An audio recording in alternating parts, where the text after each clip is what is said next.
Hi everyone, welcome.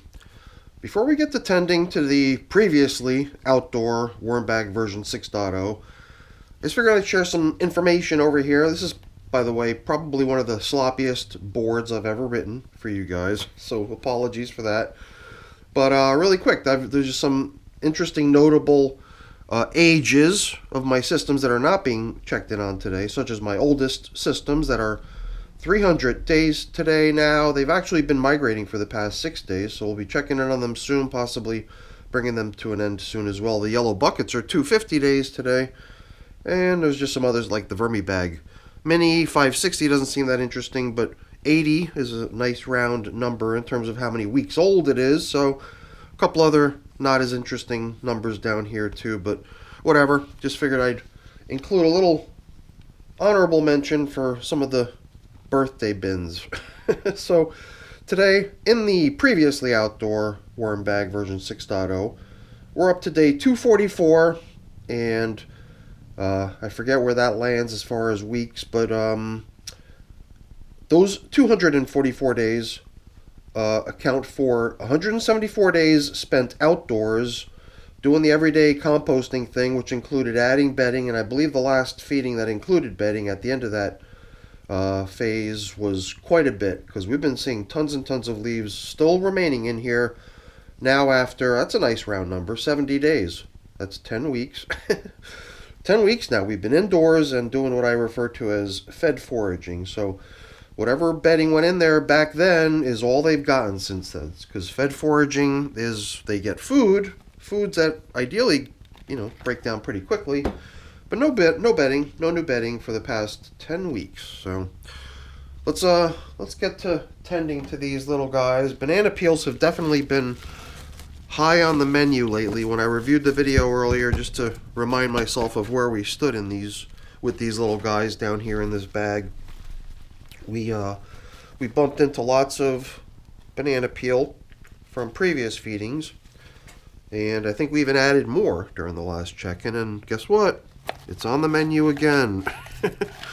Banana peel, cantaloupe, melon rinds, these bits of cabbage, and a cucumber that I cracked in half just so we can spread it around a little bit better.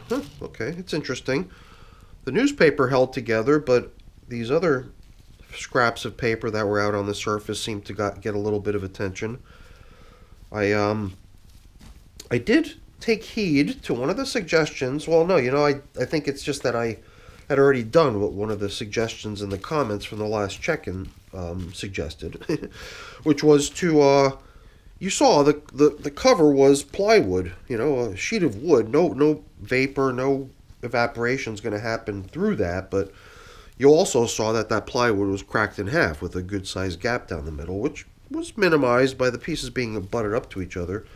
But just to, try to remove any possible moisture loss that could occur through there, what I did after the last check-in was I just threw a piece of paper, plastic on top. In fact, it's the plastic it's probably not visible. It's over here. Yeah. The plastic that I rest the bag on when I'm filming here, just in case there's any moisture coming through. But this is looking really good. I like this thing that we've been doing lately, is just collecting up any bedding that sort of ended up as ejected out onto the surface somehow. Whatever it is that the worms do to make that happen, I don't know. But we've been gathering up as best we could all the large type stuff that we want them to continue focusing. I believe that orange peel was part of the last feeding. So maybe if we bump into any, notably large chunks down here, we'll retrieve them and include them in our collection of bedding type things that we're piling up over here on the side.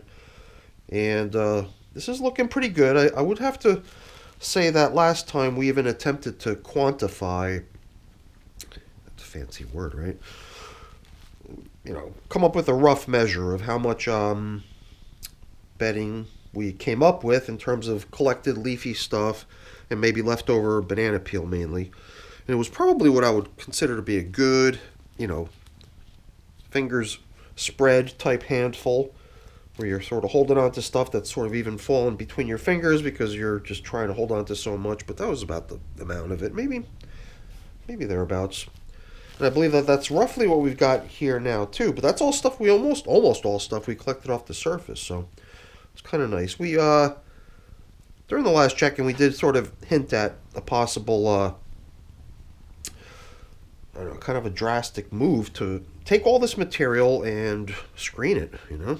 Get all these lovely castings separated from all this other large chunk stuff so that well, there's no real why. So to just do it, I guess, basically for the fun of it.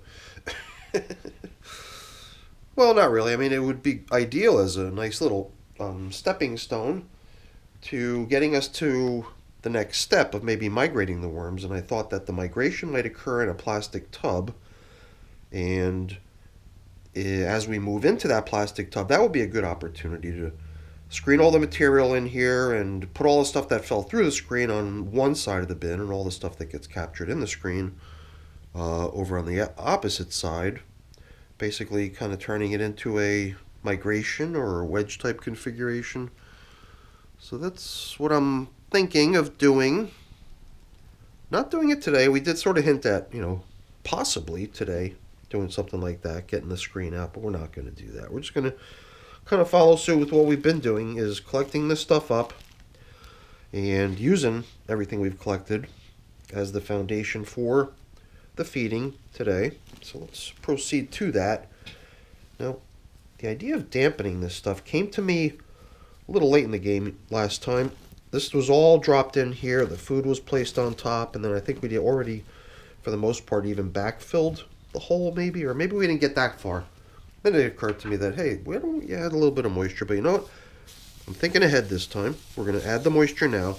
So I think that'll be a nice addition. This bottle was just charged up. So by charged up, I mean I pump it, you know, maybe 20, 25 times. Give it a good charge, so it's got a lot of pressure, so it's able to push a good amount of water out quickly. And that's part of the reason I've got plastic under there now. Not 100% certain about the plastic liner that I've got in between these two bags, because these are two bags, one inside the other. From what I remember, it was a plastic bag that had holes in it, so I do see the potential for this system allowing moisture to leach through it. But I don't remember. Maybe there were no holes on the bottom. Maybe the holes were just around the sides or something. It's been quite some time since I put that in there. I can't recall exactly what the deal was, but I don't think I saw many banana peels as leftovers from previous feedings. Last time we had a good number of them, but they'd already been in here, and they were making good progress. Or maybe we did. I don't remember. I wasn't paying that much attention.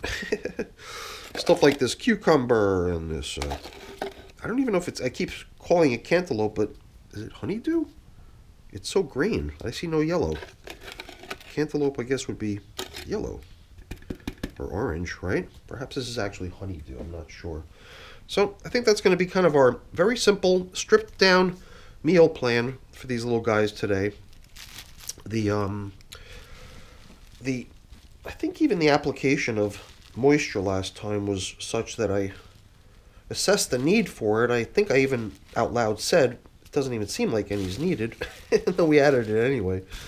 Today I had every intention of adding it anyway, but definitely it was a good thing today, because all that stuff we collected out on the surface and dropped it in, it was pretty dry, and I could certainly see this system producing a lot of castings, you know.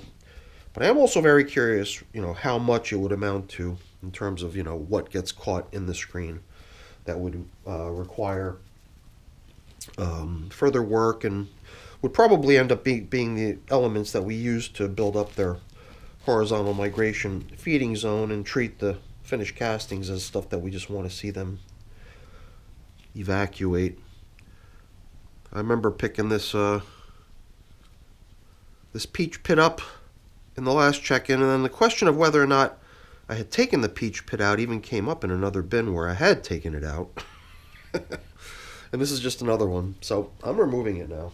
So that's about as clean as they're going to get it. They're going to be able to nibble off all the fruity goodness from the pit, but the pit itself, I think, would maybe go in a couple years, but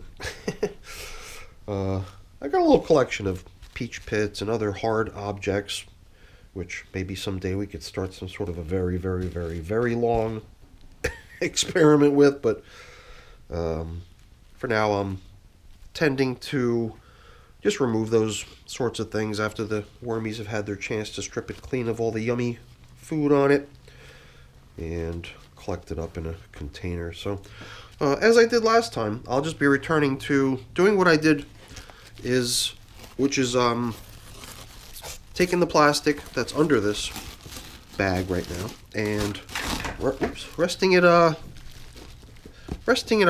top, just so it can serve as a little bit of extra added protection to keep this seam over here from allowing moisture to escape. And perhaps I could even spread it out because, as you saw before, it's a pretty good size piece of plastic, and maybe I can even do a little bit better coverage. Last time I just threw the folded up piece of plastic in here, so that my only intent was to cover up that seam, but maybe I could even do a little bit better, let the system hang on to its moisture so that it's even more productive and even more capable of getting through that pile of leftover bedding type materials that we'll want to see broken down. So that's it for the check-in, everyone. Hopefully you enjoyed it. If you did, as always, please don't forget to leave me a quick thumbs up before you go. That's always really appreciated. And if you haven't done so already, please also consider subscribing to the channel. That's very much appreciated as well. All right, everyone, have a great day. Thanks for watching. Bye now.